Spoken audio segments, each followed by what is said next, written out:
함께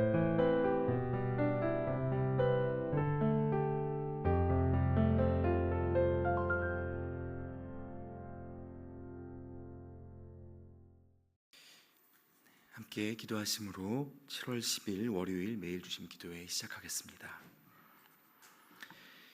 하나님 감사합니다. 평안 가운데 지난 밤을 지내고 하나님 앞으로 나아와 예배로 이 한 주를 열 수 있도록 해주셔서 감사합니다.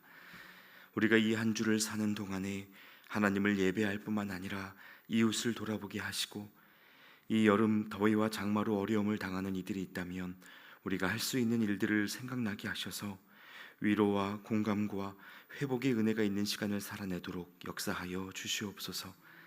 하나님, 저희 교회 안에는 오늘도 라파의 하나님을 의지하고 치유와 회복을 간구하며 기도하는 성도님들이 계십니다. 정기검사를 통해서 갑작스레 담낭 제거 수술을 받으시는 집사님, 오늘 있는 그 수술의 모든 과정을 안전하게 지켜주시고 건강을 되찾을 수 있도록 인도하여 주시옵소서. 오랜 시간 씨름해온 자가면역 질환에 더 큰 회복이 있게 하여 주시옵소서. 또한 요양병원에서 매일의 생명을 은혜로 고백하며 살아가고 계시는 집사님과 권사님 계십니다. 그 자리에서 하나님을 부르고 찾을 때마다 응답하여 주시고 날마다 영육간의 강건함과 평안함으로 하루하루를 누리시도록 이끌어 주시옵소서. 떨어져 있을지라도 함께 예배하고 또 기억하고 중보하는 이 시간을 통하여 하나님이 부으시는 공동체의 은혜를 경험하게 하여 주시옵소서. 하나님, 우리 교회 학교 아이들 중에도 코로나와 독감과 구내염과 여러 종류의 감기로 고생하며 일상생활에 어려움을 겪고 있는 아이들이 있습니다. 회복시켜 주시고 붙들어 주셔서 부모님과 그 가정 모두에게 평안을 허락하여 주시옵소서. 특별히 근해에서 낙상하여 팔꿈치 뼈 골절 수술을 받고 회복 중에 있는 당신의 어린 딸을 기억해 주시고 학교 생활과 성장에 지장이 없도록 더 밝고 건강한 모습으로 회복시켜 주시옵소서. 며칠간 밤낮을 설치며 마음 쓰고 고생하고 있는 그 부모님에게도 힘을 주셔서 그 가정 안에 감사와 기쁨의 제목이 넘치게 하여 주시옵소서. 하나님, 이제 오늘 우리에게 주시는 말씀을 듣습니다. 이 시간 예레미야 말씀을 통해서 우리를 부르시고 깨우시는 하나님의 음성을 듣게 하시고, 우리도 모르는 사이 삶의 문화를 통해 스며든 우상 숭배가 있다면 끊어지게 하여 주시옵소서. 나 한 사람의 신앙 회복이 일어날 뿐만 아니라 함께 하나님의 교회가 되고 한 공동체가 되어 하나님의 나라를 이루어갈 수 있도록 믿음의 결단을 허락하여 주시옵소서. 말씀하실 주님만 의지하옵고 또한 기대하오며 예수님의 이름으로 기도하옵나이다. 아멘.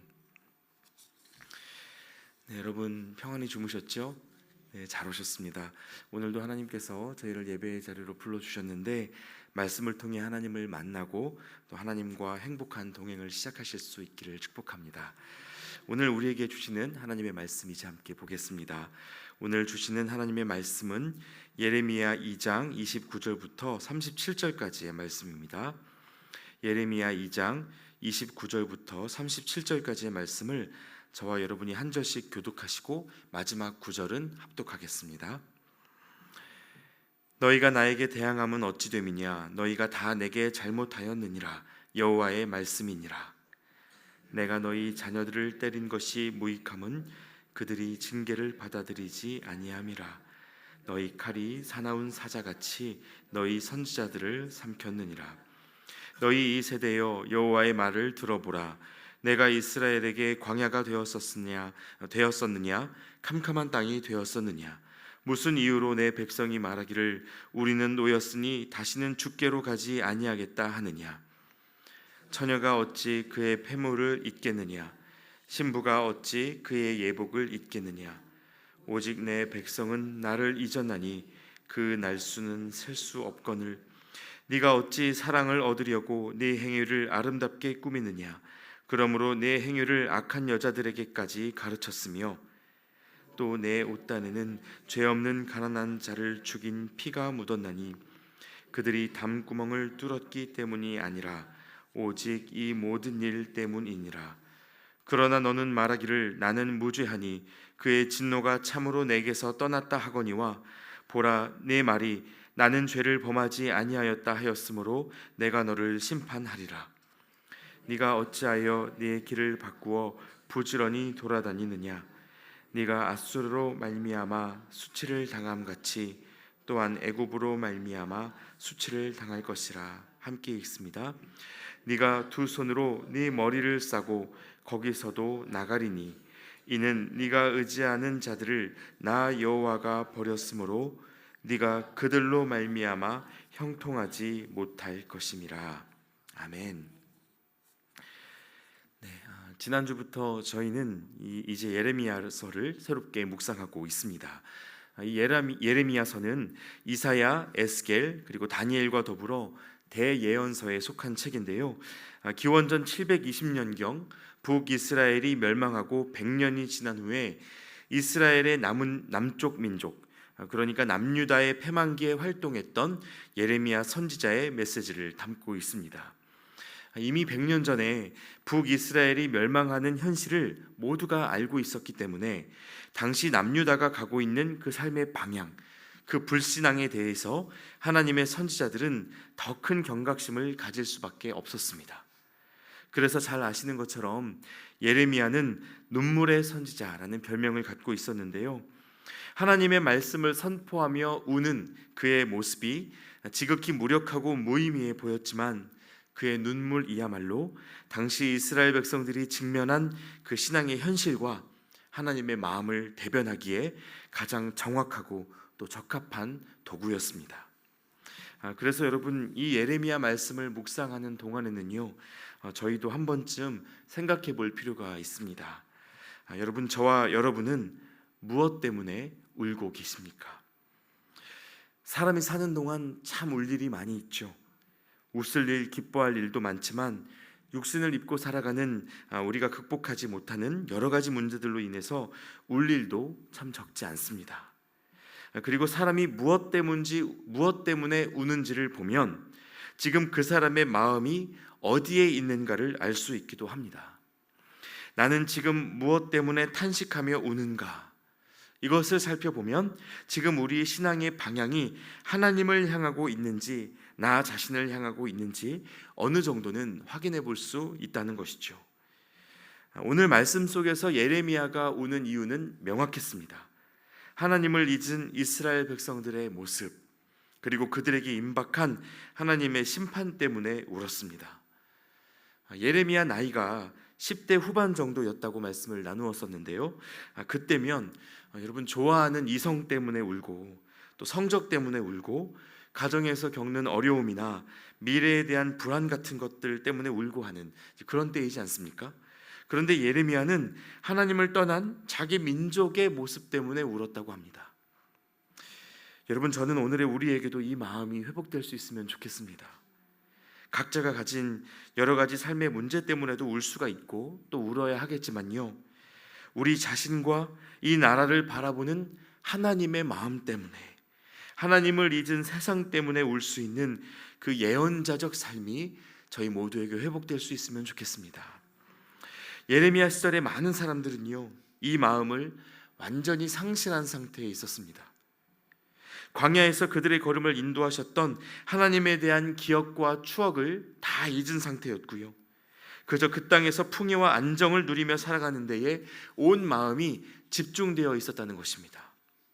어려울 때는 하나님께 부르짖고 하나님의 도우심을 구하는 자리에 나오고는 했지만 사람의 왕을 세우고 정치적인 구조 안에서 살아가는 동안 그들의 관심은 그들 자신과 이 땅에서의 삶으로 옮겨갔던 것입니다. 그래서 오늘 함께 읽으신 이 예레미야 2장의 후반부 말씀 속에는요, 유다 백성들을 향한 하나님의 진단과 심판의 예언이 담겨져 있는데요, 그들의 모습이 어떠했는지 앞선 본문이었던 2장 27절과 28절 말씀에 이렇게 기록이 되어 있습니다. 제가 한 번 더 읽어드리겠습니다.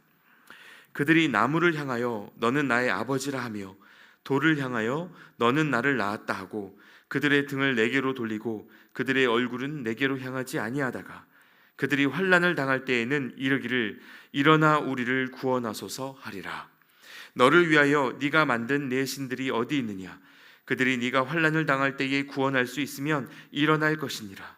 유다여 너의 신들이 너의 성읍수와 같도다.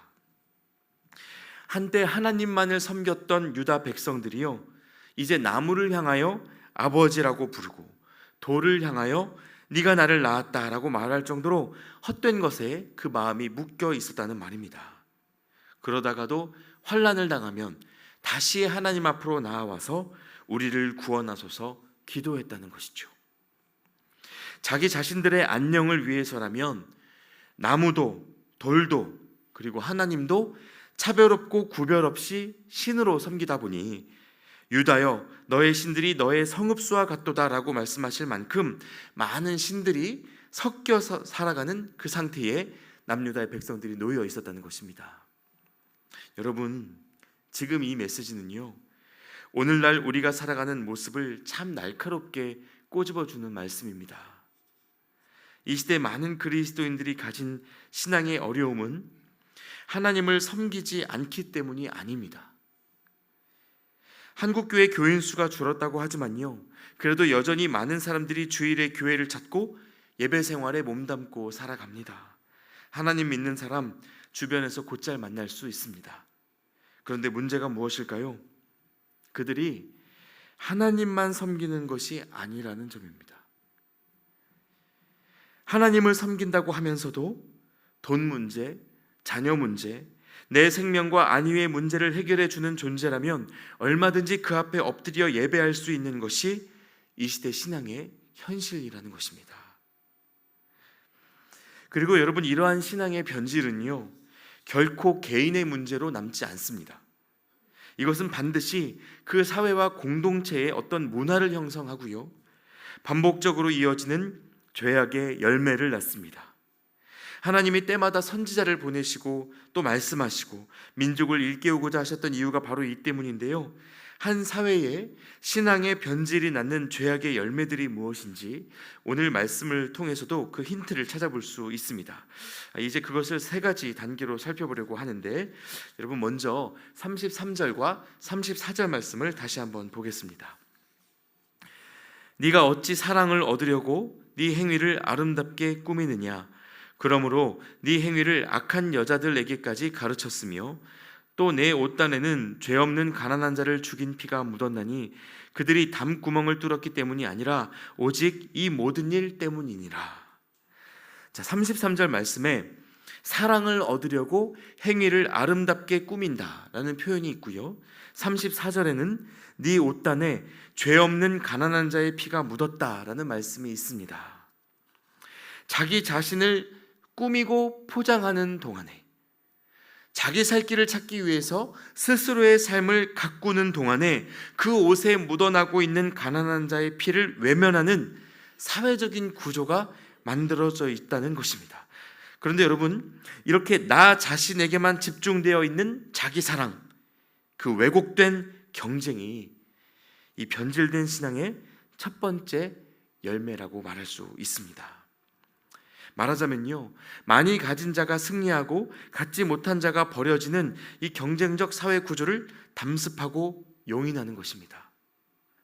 여러분, 이런 문화를 따라가다 보면요, 더 잘 살아남기 위해서 제한된 재화를 먼저 쟁취해야 하기 때문에 패배자가 도태되는 것을 방치할 수밖에 없습니다. 그리고 가진 것에 따라 위아래가 나뉘고 사람 사이에 일종의 계급화가 이루어지는 것을 막을 수 없게 됩니다. 여러분, 계급화라는 것이 그렇게 특별한 것이 아닙니다. 세상적으로 잘 나가는 사람 우러러보고 실패한 사람 무시하면 그것이 우리가 만들어가는 계급사회입니다.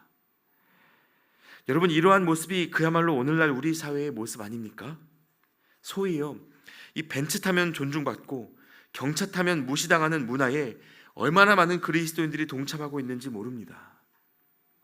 제가 아이들을 기르다 보니까 요즘은 성공적 대학 입학을 위한 경쟁이 4살에 있는, 그 4살 때 있는 영어 유치원 추첨에서부터 시작한다고 말할 정도입니다. 이런 경쟁 체제 안에서 내가 살아남기 위해서, 내가 먼저 살 길을 찾기 위해서 살아가다 보면 다른 사람들 죽어나가는 것 돌볼 겨를이 없습니다. 자기 말고 다른 데 마음 쓰면 늦습니다. 금방 도태되고 손해봅니다. 그러니 가난한 자의 피가 묻어나도 내가 살고 봐야 하고요, 또 다들 그렇게 살고 당연한 문화가 되어버리니까 이런 삶에 아무런 문제의식을 느끼지 못합니다. 그래서 변질된 신앙의 두 번째 열매는 바로 자기 변호, 그리고 타인에 대한 무관심입니다. 강도 만난 일을 그냥 지나치는 삶에 대해 무죄를 주장하는 것이죠. 35절 말씀에 그러나 너는 말하기를 나는 무죄하니 그의 진노가 참으로 내게서 떠났다 하거니와 보라 네 말이 나는 죄를 범하지 아니하였다 하였으므로 내가 너를 심판하리라 라고 말씀하십니다. 여러분, 예레미야 시절 남유다의 지도자들과 제사장들이요, 이렇게 백성들의 삶에 더 이상 아무런 관심을 갖지 않았습니다. 다른 사람들 다 그런 것처럼 내가 내 인생을 챙기겠다는데 왜 문제냐고 정당성을 주장했던 것입니다. 그러나 여러분, 하나님께서 그 땅에 영적 지도자를 두셨던 이유, 그리고 오늘날 이 사회 속에 그리스도인들을 두신 이유는 다르지 않습니다. 높은 자리에 오르기 위해서 서로를 스스럼 없이 짓밟는 문화에 질문을 던지고 도전을 건네라는 것입니다. 이건 세상과 동떨어져서 산에 올라가 문화를 외면하고 살라는 말이 아닙니다. 다만 무고한 피가 흐르지 않도록 약한 자의 손해와 아픔을 외면하며 나 자신에게만 몰두하는 삶에 경종을 울리라는 것입니다. 그리고 하나님이 우리 한 사람 한 사람을 어떻게 지으셨는지, 그리고 어떻게 한 공동체를 이루어 서로를 돌아보며 살아가게 하셨는지를 깨우쳐 주라는 것입니다. 여러분, 전 세계 참 많은 성도들이요, 그동안 자신의 신앙을 하나님 앞에서 개인적으로 풀어가야 할 자기만의 문제로 치부하곤 했습니다. 예레미야 말씀을 묵상하는 동안에도 그저 내 신앙을 돌이키면 되겠다 생각하며 자기 신앙이 하나님 앞에 어떠한지를 그저 개인적 차원에서 돌보아 왔다라는 것이죠. 그런데 그것이 바로 예레미야 시절 종교인들, 그 지도자들의 모습이었습니다. 그들은 정기적으로 드리는 속죄의 제사로 용서받기 위해 할 일을 다 했다고 스스로 믿었고요, 하나님 앞에서 충분히 정결하게 살아가고 있다고 믿었습니다. 그러나 여러분, 하나님을 믿는 신앙은, 그리고 예레미야 말씀을 통해서 하나님께서 우리에게 줄곧 주시고자 하는 그 말씀의 핵심은 그저 우리가 개인적인 신앙 안에서 갖는 자기 안도 수준의 것이 아닙니다. 하나님은요, 우리 그리스도인들을 통해서 성공과 승리가 주인 노릇하는 세상에서, 가진 자와 이긴 자만이 높아지는 세상에서 낮아짐을 통해 일하시는 하나님의 통치를 선언하고 이루어 가기를 원하십니다. 승리자의 교만을 용인하고 그의 승리를 추앙하며 박수치는 세상 문화가 아니라, 가난하고 연약한 이들이 무고한 피를 흘리지 않도록 돌아보면서 모두가 동일하게 존중받으며 살아갈 수 있는 하나님의 나라가 우리를 통해 이루어지기를 기대하신다는 겁니다. 여러분, 이러한 사명을 잊은 채 살아가면요, 설령 우리가 교회에 오간다 할지라도 결국 변질된 신앙의 세 번째 열매에 닿게 되는데, 그것은 36절 말씀에 나타나는 대로 하나님을 의지한다고 말하면서도 계속해서 다른 의지할 것을 찾아다니는 그 자기 모순, 그러한 영적 방황입니다. 이어서 36절 말씀을 제가 다시 한번 읽어드리겠습니다. 네가 어찌하여 네 길을 바꾸어 부지런히 돌아다니느냐? 네가 아수르로 말미암아 수치를 당함같이 또한 애굽으로 말미암아 수치를 당할 것이라. 아수르를 말미암아 수치를 당함같이, 그리고 애굽으로 말미암아 수치를 당할 것이다. 그러니까 어디로 가서 누구를 의지해야 살 수 있을지 늘 자기 살 길을 찾아다니는 모습을 말씀이 묘사하고 있는 것입니다. 하나님과의 관계가 흐릿해지고 믿음으로 사는 삶의 방향이 불분명해지면요, 나는 누구에게 기대야 하는가, 아수르를 의지해야 하는가, 애굽을 의지해야 하는가 하는 질문 속에 끊임없이 살 길을 찾아 방황하고 표류할 수밖에 없다는 것입니다. 참 안타깝게도 이 예레미야 시절 남유다 백성들은요, 이 방황과 표류의 자유를 참 자유라고 착각하고 살았습니다. 내 마음대로 이 신도 의지해보고 저 신도 의지해보는 그 자유를 의미 있는 것으로 여겼다는 말입니다. 그러나 여러분, 37절 후반부에서처럼 하나님은 분명하게 선언하고 계십니다. 37절 후반부 말씀에 이는 네가 의지하는 자들을 나 여호와가 버렸으므로 네가 그들로 말미암아 형통하지 못할 것임이라.